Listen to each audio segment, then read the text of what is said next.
Entonces, ¿qué es lo que pasa o qué sucede si una empresa no presenta sus estados financieros sobre la base de la NIF Full o la NIF para pymes? Bueno, entonces la primera consecuencia es que no va a tener acceso al crédito o al financiamiento bancario que está buscando. Entonces, hay una penalización de tipo financiero para las empresas. Por eso es que es bien importante entender que hoy día los estados financieros tienen que construirse sobre una base eminentemente técnica. Ahora, ¿qué va a generar esto para las empresas?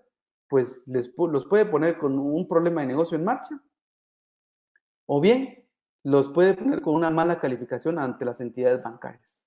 Y ahí es donde encontramos el problema de negocios para una empresa.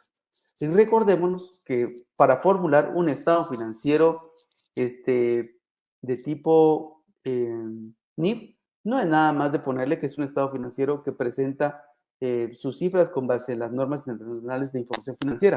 No, hay una cantidad de notas, una cantidad de divulgaciones, una cantidad de políticas contables que deben de cumplirse, y es ahí donde realmente vemos el desafío. Y el desafío porque sabemos que el tema de las NIF no es obligatorio en Guatemala.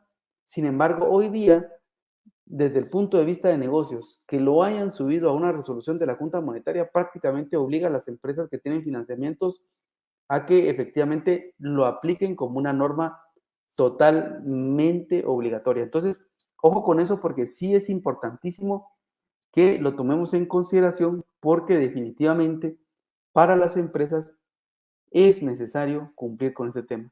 No es obligatorio por un tema eh, legal, digamos, del Código de Comercio, sino que es obligatorio porque si yo no aplico en mis estados financieros las NIF, no voy a tener acceso al crédito bancario. O sea, está puesto en una regulación totalmente diferente y ahí es donde realmente tenemos que tener muchísimo cuidado porque tenemos que aplicar las NIF.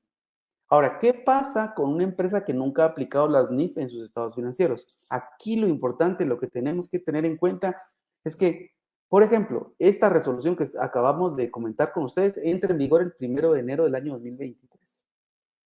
Si el 1 de enero del año 2023 me tiene a mí estados financieros base NIF, lo que establece las NIF es que yo para aplicar por primera vez las NIF en mis estados financieros tengo que hacer un ejercicio como que si hubiera aplicado las NIF en los últimos 2 años para poder hacer ese ejercicio y esa estimación de esos estados financieros para que en el año 2023 vayan correctos.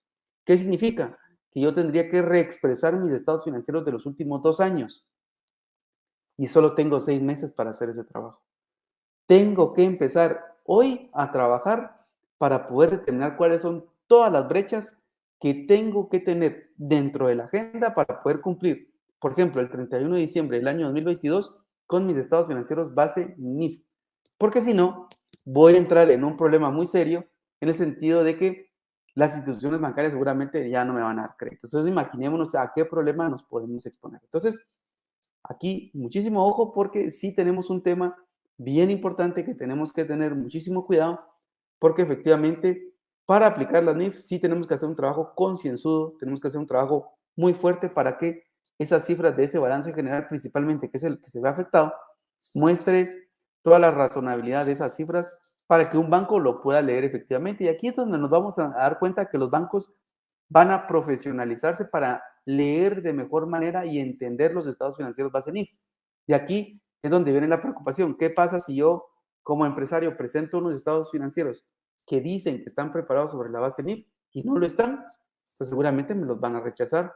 Seguramente voy a tener un problema. Entonces, ahí, ojo con eso, porque yo creo que hoy sí, en Guatemala, estamos dando un paso muy grande, muy gigantesco a movernos hacia una normativa que nos va exigir estar en tema de compliance. Y cuando hablamos de compliance es, como es un paraguas tan grande, recordémonos que los auditores cuando hacen una auditoría, valga la redundancia, sobre la base NIF, tienen que revisar muchos aspectos del conjunto de esos estados financieros y no necesariamente es una auditoría estatutaria como probablemente sí se hace para efectos tributarios.